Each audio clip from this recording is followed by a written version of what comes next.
Good morning. Yesterday, I mentioned that I, as a money nerd, have been collecting old books about personal finance. Now, I'm collecting general money manuals for sure, but I'm especially interested in finding old books and magazines that talk about financial independence and early retirement. You see, there's this misconception that FIRE, as we now call it, is a new idea. For many people, the financial independence movement starts with Joe Dominguez and Vicki Robin and their book, Your Money or Your Life. And there's no doubt that this is an important book. But where did Joe Dominguez and Vicki Robin get their ideas? Well, I asked Vicki, I sent her an email and asked her, hey, Vicki, where did you and Joe come up with these concepts that you taught in your course and then wrote about in the book? The origins actually go back further than we might expect. Ben Franklin was an inspiration, Henry David Thoreau, and yes, even Jesus Christ. So I decided to do a little bit of digging, a little bit of research, and for my money, the oldest reference I can find to concepts that we would recognize as financial independence comes from Aesop's fable of the ants and the grasshopper. In the original Latin, by the way, it's the ants and the cicada. But as far as books are concerned, the earliest references I've been able to find to financial independence come from just after the American Civil War. So here, for example, is a book from 1872 called Money and How to Make It. By the way, this was a very expensive book at the time. It cost $20 US. Look at that, the 20D. So you almost had to be financially independent to purchase it. Let me read you a passage from this book.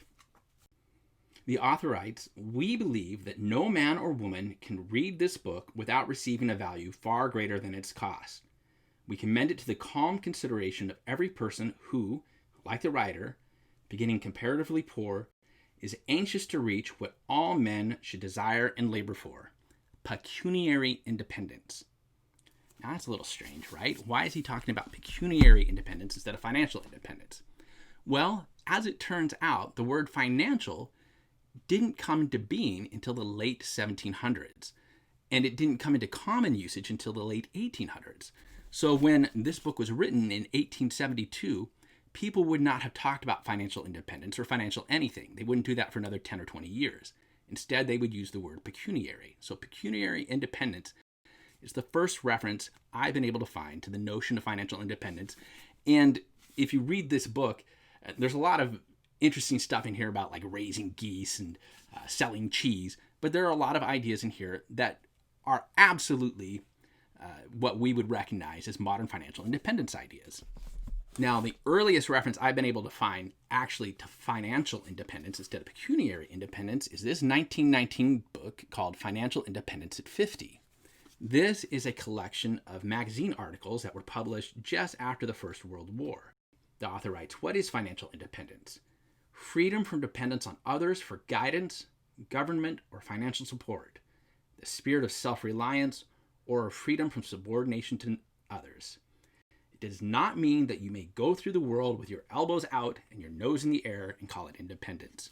So 1919, here's a book, Financial Independence at 50, talking about the same concept that we would recognize today.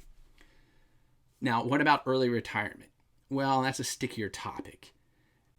Retirement as we know it didn't exist until the late 1800s. And even then, it was not considered a desirable thing. It wasn't until the Social Security Act of 1935 that retirement began to be viewed in a positive light. That's something that people wanted. And you see in magazines and maybe in books, I haven't found any books yet, but definitely in magazines in the 1950s, the concept of early retirement is there and people are exploring it. And today, of course, we combine the two ideas, financial independence and early retirement, under the umbrella of FIRE. So there you have it. The FIRE movement has exploded over the past decade, and that's awesome, but these ideas are not new. They've been around for decades, maybe 150 years, and maybe even for millennia, if you credit the ant and the cicada.